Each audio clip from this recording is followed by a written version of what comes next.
Welcome back to Primetime News. Special welcome to those of you watching on onespotmedia.com as well as TVJ International in the Cayman Islands. Up first this evening, 7 people charged in the beating of a 14-year-old girl in Clarendon were today granted bail when they appeared in the Clarendon Parish Court. The judge also placed a gag order on the accused, prohibiting them from discussing the case in public.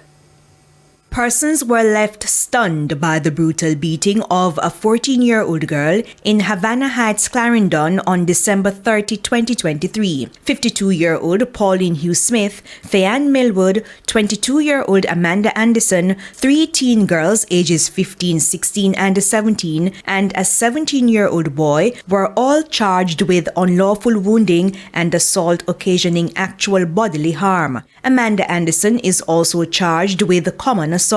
The adults were granted bail in the sum of $1.2 million each, while the minors were granted bail in the sum of $600,000. They are to return to court on March 26. Senior Parish Court Judge Delia Finlay also instructed the accused not to use WhatsApp and all other social media platforms. In the meantime, a family member of the 14-year-old girl reacted to Thursday's developments in court. She also gave an update on the condition of the 14-year-old. She's not doing well because she's still not gaining conscious. We don't talk about it because we just turn away because her mother not coping.